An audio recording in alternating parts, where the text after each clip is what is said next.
Hare Krishna. Thank you for joining in the kirtan. Thank you for chanting, clapping your hands. Thank you for being here. Very rare opportunity to actually come to Krishna's temple. When you think of all the people around here, Watford, London, England, how many are actually having darshan of their lordships in their deity form today? So we're very fortunate to be here. We're fortunate to have the blessings of Sri Sri Radha Gokulananda. We're fortunate to have the blessings of Sri Sri Gonitai, Sri Sri Sitaram Lakshman Hanuman, the blessings of Srila Prabhupada, who brought this Krishna consciousness movement all around the world, and the blessings of the devotees who live here, who cook the prasadam, serve the prasadam, and make life very pleasurable and sweet on the Sundays when everybody comes. So I've been asked to speak a few words from what I understand is a course on this book, Krishna Consciousness, the Topmost Yoga System. So this time, today, we're studying chapter 5. It's called Our Real Life. Our Real Life. So who is the our we were referring to here? Our. Any suggestion?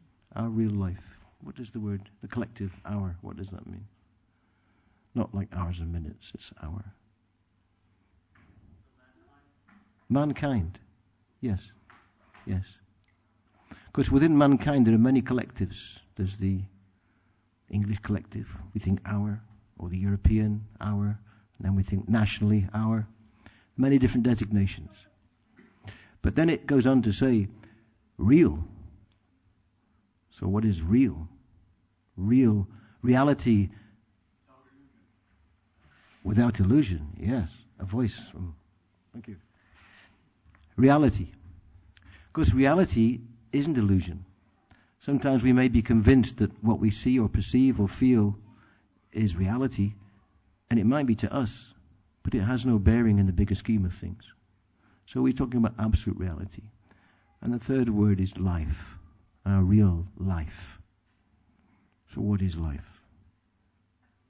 There's a song by a very great devotee who donated back to Vedanta. His name was George Harrison. You probably know. George Harrison. He wrote a song called What is Life? So what is life? What is life? Not a lot of people know what life is. We think of life in various terms. But here, Srila Prabhupada is speaking about what is real life, what is human life. And just take out the F, and you suddenly have the word lie. So we're focusing on life. What is our real life? So I'm going to read quite a bit from here, because Srila Prabhupada's words are very sweet, very direct, and very to the point, and very easy to assimilate, to understand. Prabhupada doesn't speak like a scholar, although he was a scholar. He doesn't speak in this particular book. Prabhupada doesn't speak much Sanskrit. He's making this available to everybody as a reality. It's not some distant, ritualistic, religious process. It's reality. It's here and now. Right now. Srila Prabhupada made this wonderful... He made his realizations and the words of all the Vaishnavacharyas going back for thousands and thousands of years accessible to everybody. No matter what your background, no matter what our country, no matter what our religion, what our beliefs, no matter what our social customs, he made this available to everybody. And the International Society of Krishna Consciousness is proof of that. We've got people coming from atheistic backgrounds, Christian backgrounds, Hindu backgrounds, Jewish backgrounds, Muslim backgrounds, Buddhist backgrounds, animalistic backgrounds, all sorts of backgrounds. We've got scholars, deviants, head cases, rascals, intelligent people, all sorts of people. Their desire was to find what is the truth. And Prabhupada has made that available. So, let's share this Prabhupada's words here in the 5th chapter of Krishna Consciousness, the Topmost Yoga System. I'll just be reading and I'll just make a few comments here and there. And if any of you got any question, you put up your hand and I'll try and answer according to my ability. So, Srila Prabhupada, this is Krishna consciousness, the topmost yoga system. By His divine grace, A.C. Bhaktivedanta Swami Prabhupada, founder Acharya of the International Society for Krishna Consciousness. Srila Prabhupada ki jai. Srila Prabhupada begins. The Bhagavad Gita says that out of many thousands of human beings, one may try to make perfection of his life.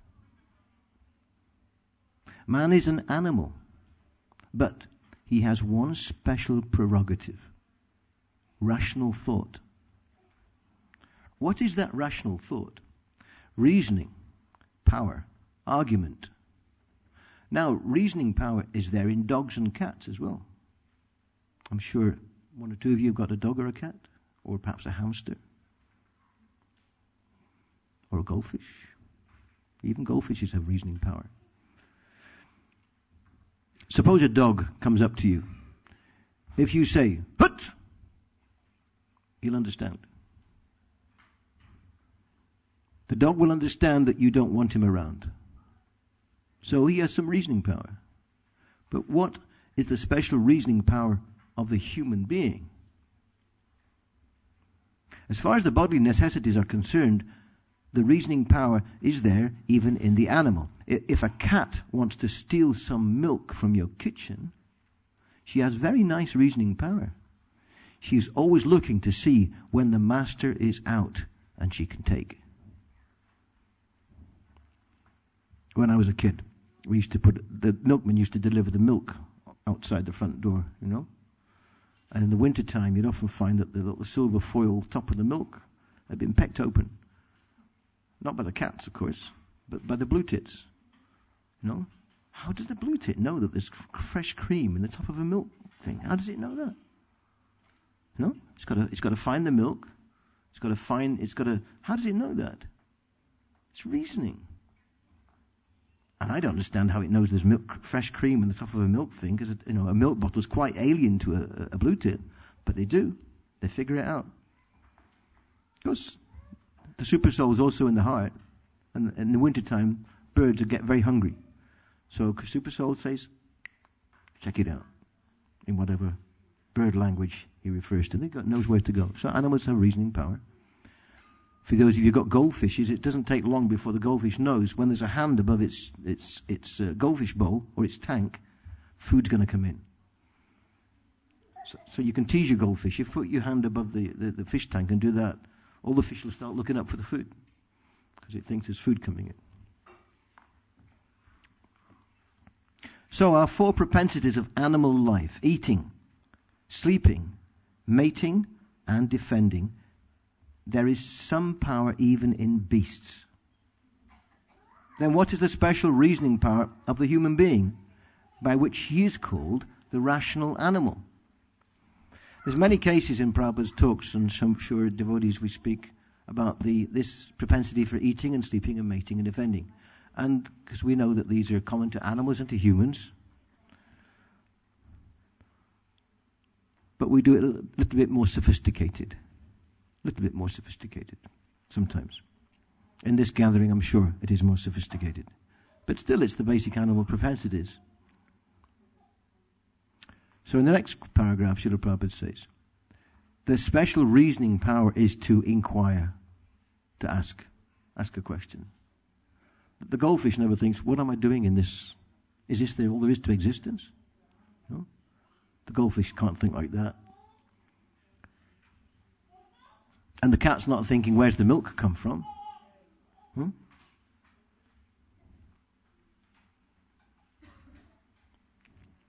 So the special human reasoning power is to ask the question, why am I suffering?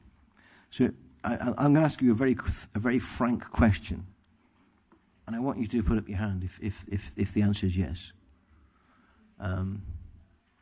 Is anybody here suffering? Put up your hand if you're suffering. Is anybody suffering here? 1, 2, 3, 4. Wow. Well, this is 5. This is amazing. There's only 6. Anyone else?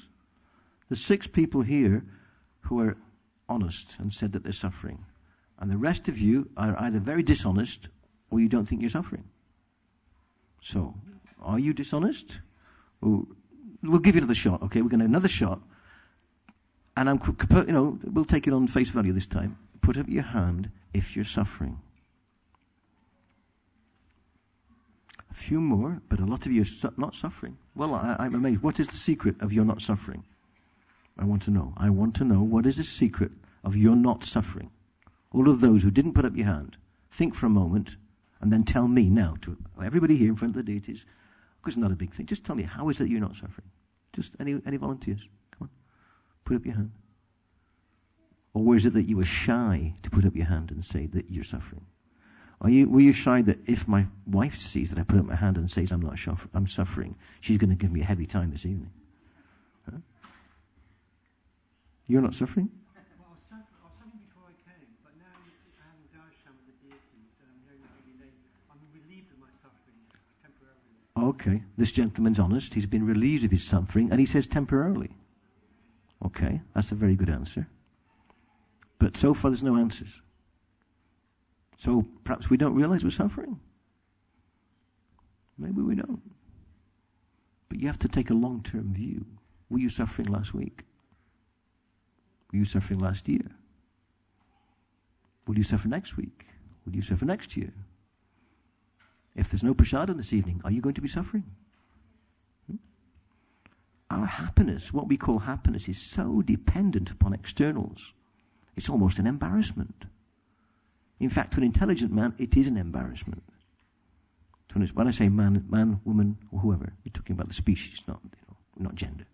So to an intelligent person, being dependent upon so many external things for our happiness is an embarrassment. And to see that we are dependent upon so many things is the beginning of wisdom. Now I'm going to ask you again, and I'm going to ask you a few times during the course of this little talk, anybody here is not suffering? Anybody is not suffering? Okay.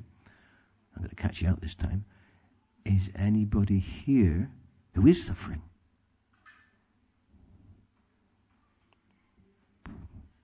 My mathematics isn't very good.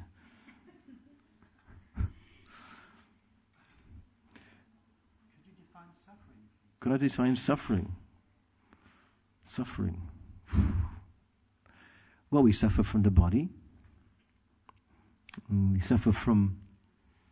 Okay, let's start there. We suffer from the body.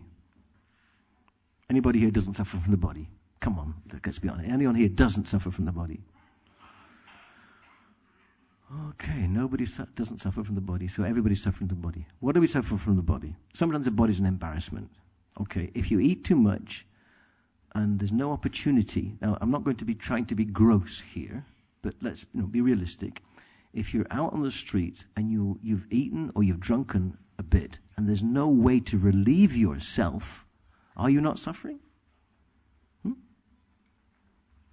It's painful, embarrassing. It's frantic. You have to find a place to relieve yourself. And if you're hungry, if you haven't eaten for a day or two, you want to fill your stomach. And when the stomach's full, the body does its business, you need to relieve yourself. Just a simple, basic thing. It happens all the time. But maybe your, bathroom facilities are working in order and you're not suffering there. But if you trip over on the way to wherever you're going, you may, like I came in on a bicycle. I've had more than one accident on my bicycle. Broken a bone here, a strain there, this and that and the other.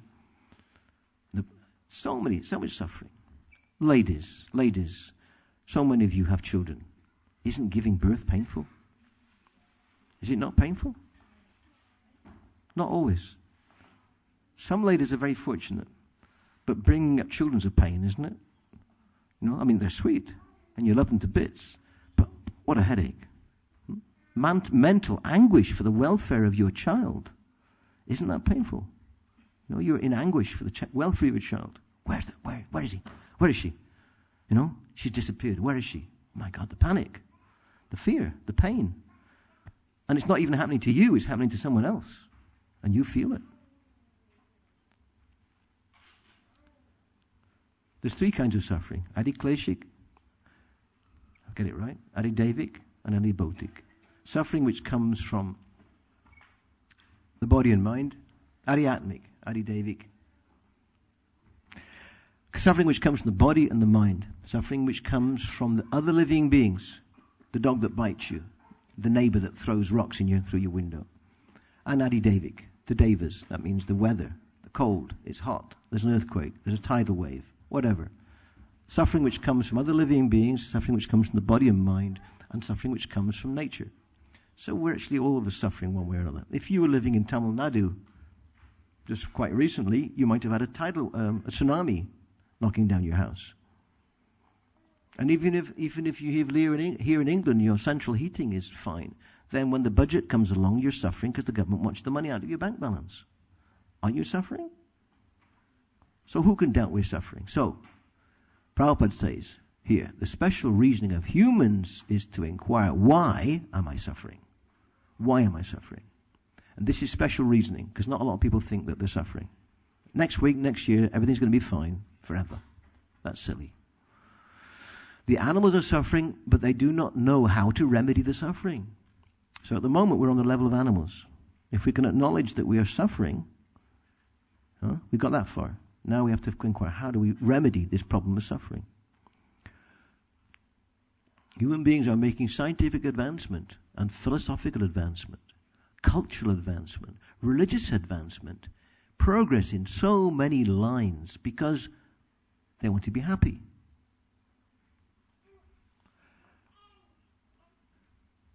Where is the point of happiness? This is reasoning power. It is especially given to the human being. Therefore, in the Gita, Krishna says, out of so many men, one may know me. Let's just look at that verse in the Gita. Prabhupada mentions this verse at the beginning of the chapter. Manushyanam sahasreshu kaschid yatati siddhaye yatatang api siddhanam kaschin mam veti tattvataha. Out of many thousands among men, one may endeavor for perfection. And of those who achieve perfection, hardly one knows me in truth, Krishna is saying. So out of thousands among men, and this was 5,000 years ago, Krishna speaking, probably these days it's millions among men, one may endeavor for perfection, wants to know what is reality, what is truth. And of those who achieve perfection, that means to know that we're not the body, that we're eternal spirit soul. Out of those, hardly one knows Krishna in truth. But we shouldn't give up hope, because the fact that we're here before the deities and here in Krishna Katar and chanting the holy name, we have a head start. We've come a long way. So let's continue with Srila Prabhupada's purport. Generally, people are just like animals. They simply do not know anything beyond the necessities of the body, how to eat, how to sleep, how to mate, and how to defend. And the Bhagavad Gita says, out of many thousands, someone may develop this reasoning power. Why am I suffering? He asks this question. Why am I suffering? We do not want to suffer, but suffering is forced upon us. We do not want too much cold, but too much cold and too much heat are forced upon us. In England, it's too cold usually. It's very rare there's too much heat, but sometimes, yes, people do complain. When people work in offices, recently where I was working, people were complaining. They're phoning up the air conditioning people all the time. It was too hot. But one person in the room thought it was too hot, and this one over here thought it was too cold. And then the weather changes a bit, and now they're too cold and they're too hot. So it's, who's happy? Heat and cold. Just a simple thing like heat and cold. It's crazy. But they're forced upon us. And even if you've got the perfect central heating, there's going to be something else. You've got toothache. Who's been to the dentist this month? Anyone been to the dentist this month? I went to the dentist a couple of weeks ago. And they're drilling away, and you get the Novocaine and the stuff they pump, so you can't feel it. You can feel them vibrating around, but just a few years ago, not very long ago, they'd take out teeth without any kind of anesthetic. They'd take it out. Maybe some of you come from, in some places where there isn't what we call modern dental practices, they still have to do that. They get your tooth and they hold you down and they rip out your teeth. And that's preferable to having the tooth sitting there aching on and on and on. When you've got a toothache, toothache is so painful. So painful. So the teeth, which they're instrumental in us enjoying our food, they can give us so many problems. And that's the thing. Everything that we think will make us happy or helps us to become happy, intrinsically it will give us problems at some point. The heart gives us problems. Sometimes people have a lot of problem with the heart. Or you get gastric ulcers. And the stomach, which is there to digest your food, is giving you so many problems. Or your teeth are aching. Or you've got a headache. Or the list goes on and on. I don't need to go on. But this is mature life. So Prabhupada says, why am I suffering? When there is some impetus to awaken this reasoning power, it is called Brahma Jignasa. This is found in the Vedanta Sutra. This first verse says that now this human form of life is meant for asking the question of how to solve the problem of suffering. It's the first verse of Vedanta Sutra. Atato Brahma Jignasa. Now in the human life form, it is time to inquire into the nature of the absolute truth. So people say, well, I don't need that. I'm busy enjoying myself. But they never think, I don't need that. I'm busy suffering. What are you doing? Oh, I'm busy suffering. As we said, how many hands went up when we say, who's suffering? We don't think of life as suffering. We don't think of it as suffering. Because we're always hopeful that this little patch we're in now will continue. Yes, you do feel peaceful. You do feel contented. You've either had some prasadam just a few, within the last hour or two, and you're satisfied, or there's some coming after the talk, after the kirtan, after the arti. Everything's here. You've got nice things to go in your tummy. You've got nice things to look at on the altar. Some nice smells with the incense. You've got some words of wisdom from Srila Prabhupada. And you've got the sweet sound of the holy name. So here, all the senses are all being engaged. But not in material activity. That's the difference. This is spiritual activity. This is spiritual activity.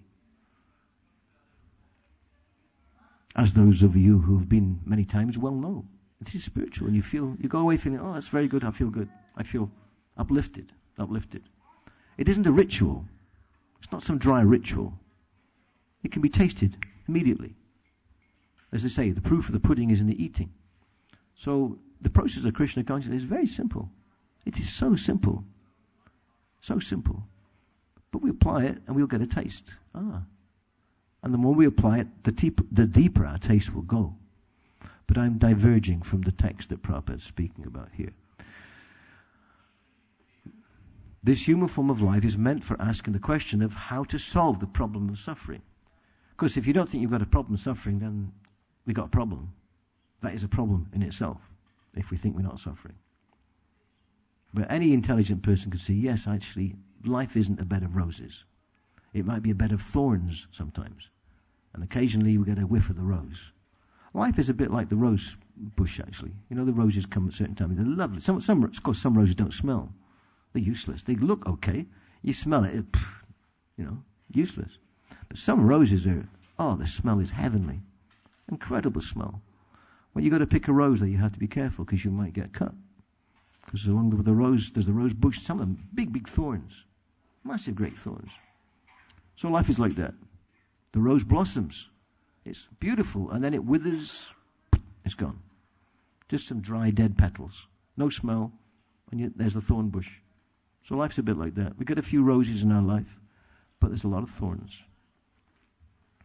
So Krishna says that this special prerogative of the human being is not awakened very easily, except by some good association.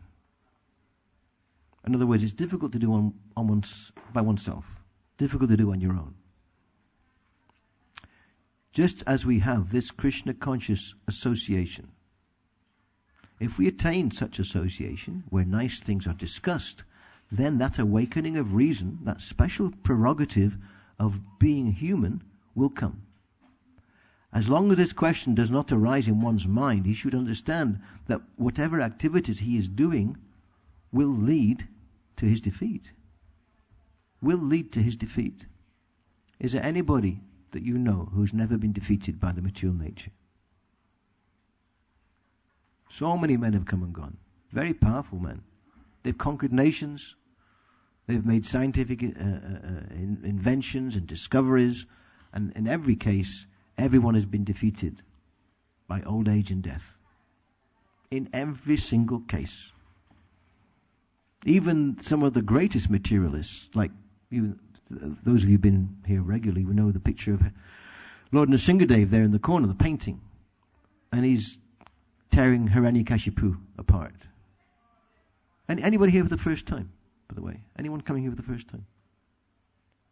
Yourself. Thank you for coming. Welcome. Have you heard of Lord Nrsingadev before? Nrsinga? Yes? So Hiranyakashipu, he was very intelligent, and he thought he'd covered every single avenue for his death. He would seriously thought he'd covered every single option. There's no way he could be killed, as far as he was understood. But he met his death at the hands of the Lord in the form of Lord Nrsingadev. His defeat. Ravana got defeated. Nrsingadev was defeated. Napoleon was defeated. Hitler was defeated. Your great-grandmother was defeated. Everybody gets defeated.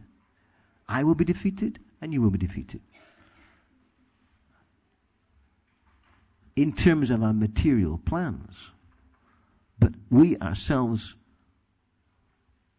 are immortal. So although we have to leave this behind, and we have to leave our plans behind, and we have to leave those who we've grown attached to, who we may love, we have to leave them behind. We ourselves are moving on. Well, we take another body according to what we've done this lifetime. And of course, if we've attained the perfection, if we've asked the right questions and found the real answers, there is an opportunity in the human life for every one of us here to not come back and take birth again. That's the opportunity. But more of that later.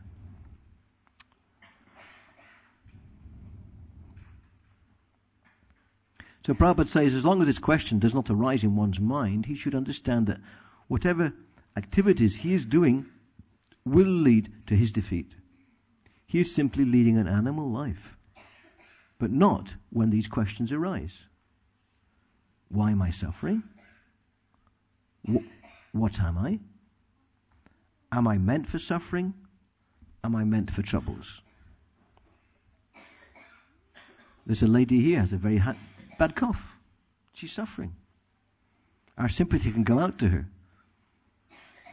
But it's painful. It's irritating. We get coughs, we get colds. Now, this chapter is about 2 or 3 pages longer. And Prabhupada's words are very succinct and very sweet. If you haven't got this book already, I'd recommend it. Krishna Consciousness, the Topmost Yoga System. Prabhupada makes it Krishna Consciousness, very, very accessible. It's very sweet. I can read a bit more, but at this point I'd like to ask her any questions. Any questions? Okay, I'll continue. A question. Yes.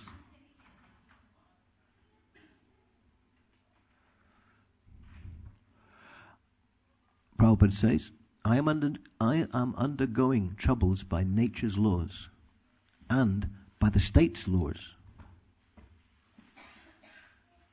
Governments always give problems. We never find a utopia where the citizens are free from the problems that the governments create, unless it's Ramaraj. But that's very rare. So the question of freedom is how to become free from all these troubles. It's not political freedom, it's spiritual freedom. The Vedanta Sutra also says that the soul, my actual self, is by nature joyful. Yet I am suffering. Lord Krishna further says that when these questions arise, gradually one comes to God. If one takes those questions to heart and continually asks those questions, it's not just a mental process, it comes from the core. During the course of your day, and your week, why am I suffering? It leads to introspection. Introspection. means deep questions. Not about the football or the weather or the politics or this or that, the other. Deep questions, that's introspection. And introspection, honest introspection, will lead you on the spiritual path. Those who have awakened to these questions are said to be on this path of perfection. And when the question of God and our relationship with God comes, that is our final perfection of life. Just by asking that question, seriously, from the core of our heart, what is God and what is my relationship with God? Now, Krishna says that out of many thousands of people, one may try to make perfection of his life. And out of many millions of such persons on the path of perfection, only one may understand Krishna. So, understanding Krishna is not very easy, but it is also the easiest. It is not easy, but at the same time, it is the easiest. It is the easiest if you follow the prescribed forms. Now, Lord Chaitanya Mahaprabhu has introduced this chanting of Hare Krishna. He has not exactly introduced it. It is in the scriptures, the Vedic scriptures, but he has especially propagated this formula. In this age, this is the easiest method of self-realization. Simply chant Hare Krishna. It can be done by everyone. Srila Prabhupada says, in my classroom, I am perhaps the only Indian. My students are all Americans. They are taking part in the chanting very nicely, chanting and dancing. That means that in any country, in any place, this can be performed. Therefore, it is the easiest. You may not understand the philosophy of the Bhagavad Gita. That is also not very difficult. But still, if you think that you cannot understand, you can still chant very easily, Hare Krishna, Hare Krishna, Krishna Krishna, Hare Hare, Hare Rama, Hare Rama, Rama Rama, Hare Hare. If we want to understand God, Krishna, this is the beginning, the easiest beginning, simply chanting. Now, there are many students of my ISKCON institution. This institution is open a little over a year. By some of the students, by simply chanting, by the grace of Krishna, have advanced in such a way that they can talk about the science of God, and they will very easily answer these human questions. So this is the easiest method of transcendental meditation. It's very interesting here, Prabhupada says. This institution is open a little over a year. Srila Prabhupada wrote these words in 1967. And are they any less relevant today than they were in 1967? Completely relevant today. They were just as relevant 100 years ago, 1,000 years ago, 10,000 years ago, and they will be relevant tomorrow, next year, next millennium, on and on and on. This is always relevant. These same questions that Prabhupada is bringing to our attention. Why am I suffering? They're always relevant for the human being. Because only human beings can actually understand their suffering. Like, for example, we have anyone here got a dog or a cat? Pet? Hamster? No? Okay. People do keep dogs and cats, etc. But if you go and kick a dog, the dog will yelp because he feels pain, obviously. But he won't think, why am I suffering? He won't think like that. If an animal is in a difficult situation, it doesn't think, why am I suffering? It tries to escape from the suffering or avoid suffering if it sees a dangerous situation, but it never thinks, why am I suffering? So how can we be any better than animals in our intention and our intelligence if we don't think different to the animals? If we just accept whatever comes along and we never think, why am I suffering? The point Prabhupada's making is, if we don't ask this question, we're still in the animal mentality. This isn't to insult us. We have human species, we have the human body, but this special intelligence we have. As human beings, we can ask this question.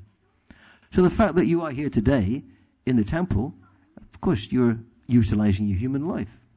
This is the beginning of human life. So these points they're very simple. But without understanding the here and now of Krishna consciousness, of spiritual life, we can get lost in ritual. We can do a thing because our parents did it. We can do a thing because our family's done it for many generations, and we can forget why we're doing it. And that isn't very beneficial. Because chanting Hare Krishna is beneficial, and taking prasadam is beneficial. So that's good, but we should understand why we do a thing. That's the most important thing.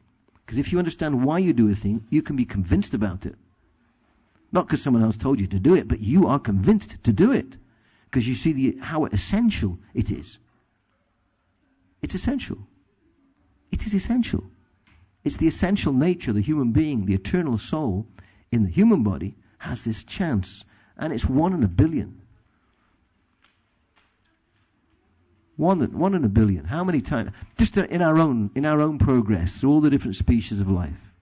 We've been through so many bodies, so many species of life. We may have had a few dozen, maybe a few hundred as human beings, but we've been around this whole cycle. We've been devas, we've been angels, we've been demons, we've been cockroaches, aardvarks, dogs, basking sharks, all sorts of different species of life the soul is passing through, life after life. Now we have human body. So I'd like to thank you all for coming to the manor, Bhaktivedanta Manor, Krishna's home, Srila Prabhupada's home. We've got about 10 minutes before the arti. I'd like to ask you any questions about what we've been speaking about. Any questions?